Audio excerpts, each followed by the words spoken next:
बकवास मत करो आलिया, मेरे घर में ज़ारा का कोई भी सौतेला नहीं है। अरे इस तरह कहने से हकीकत बदल नहीं जाएगी कि तुम दिल के मरीज हो। तुम्हारी जिंदगी का क्या भरोसा, कल को तुम ना रहो तो सौतेली माँ और सौतेला भाई इसका हक ना दबा ले। इसलिए यही अच्छा है कि तुम अपनी जिंदगी में ज़ारा को उसका हक दे दो।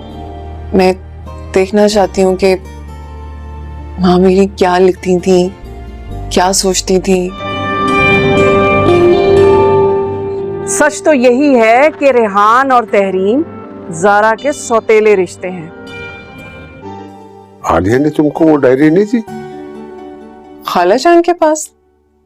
खाला जान के पास क्यों होगी उनकी डायरी? मेरे बारे में क्या सोचती थी? अरूषा की डायरी तो आलिया के पास है। लेकिन कुछ ना कुछ तो करना पड़ेगा ना मुझे। मैंने दौलत की खातिर अपनी जिद छोड़कर बाप बेटी को मिलने दिया है।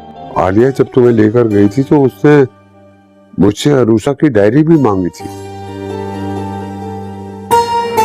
तो फिर अम्मा, इस बात का एक ही हल है, आपको फोन पर बात करने की बजाय अदील साहब के घर जाना चाहिए और डायरेक्ट उनसे बात करनी चाहिए। वरना वो अदील मर भी जाता ना तो मैं ज़ारा को उसकी शक्ल तक ना दिखने देती। लेकिन फिर खाला जान, ये सिर्फ ज़ारा से मिलने की ख्वाहिश थी और उनका शौक पूरा हो गया।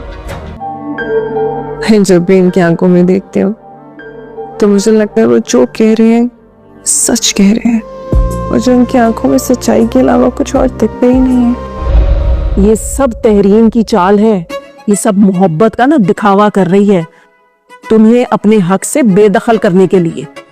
लो भाई अम्मा, तुम तो भूल जाओ कि ज़ारा की वजह से तुम पर दौलत की बरसात होने लगेगी।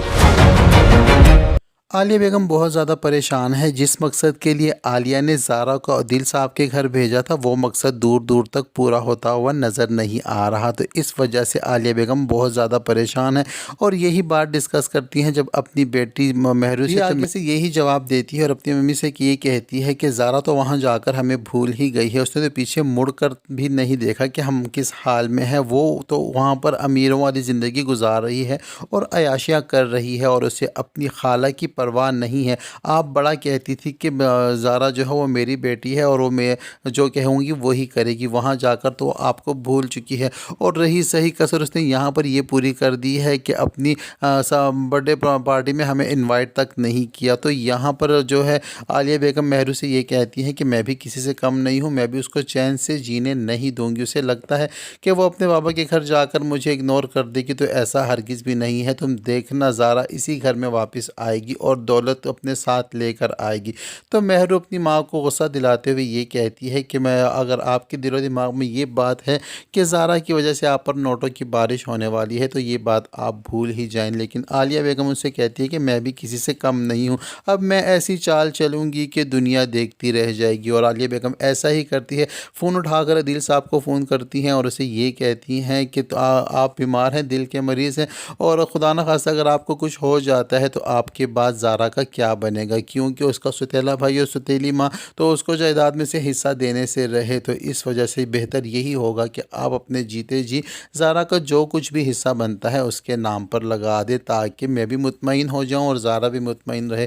तो ये बात सुनकर पहले तो अदील साहब गुस्सा हो जाते हैं और कहते हैं कि मेरे घर में ज़ारा का सौतेला कोई भी नहीं है। रेहान उसको अब सगे भाइयों से भी ज़्यादा प्यार करता है और तहरीन भी उससे बहुत ज़्यादा मोहब्बत करती है। लेकिन आलिया बेगम ये कहती हैं कि ये सब कुछ तब तक है जब तक आप ज़िंदा हैं। आपको क्या पता कि आपके मरने के बाद आपकी बीवी और बेटा आंखें बदल लें तो इसका कौन ज़िम्मेदार होगा। खैर ये बात तो अभी गुस्सा दिलाती है अदील साहब को, लेकिन अदील साहब भी ये बात सोचने पर मजबूर हो जाते हैं और उनको भी ये बात पसंद आती है कि वाकई कहीं ऐसा ना हो कि ज़ारा के साथ बाद में कोई ज़्यादती ना हो जाए। उधर ज़ारा की अगर बात की जाए तो अदील साहब के करीब आहिस्ता आहिस्ता आ रही है और उसे ये लगता है कि अदील साहब की आंखों में सच्चाई है, वो जो कुछ भी कहते हैं वो सच ही कहते हैं, मगर उसको کو یہ باتیں بھی ستا رہی ہیں کہ جو باتیں خالہ جان نے مجھے بتائی تھی کیا وہ کیسے جھوٹ ہو سکتی ہیں، اگر وہ جھوٹی ہیں تو پھر عدیل صاحب سچے نہیں ہیں، اور عدیل صاحب کی آنکھوں میں جو سچائی نظر مجھے آ رہی ہے تو اس سے صاف ظاہر ہوتا ہے کہ عدیل صاحب سچے ہیں اور خالہ نے جو کچھ بتایا تھا وہ جھوٹ ہے۔ تو خیر زارا اپنے بابا کے ساتھ باتیں کرتے ہوئے ان سے کہتی ہے کہ مجھے میری امی کی جو ڈائری ہے وہ مجھے دے دیں تاکہ میں اپنی امی کے بارے میں زیادہ ڈیپ جان سکوں کہ وہ کیسی خاتون تھی اور وہ مجھ سے کتنا پیار کرتی تھی۔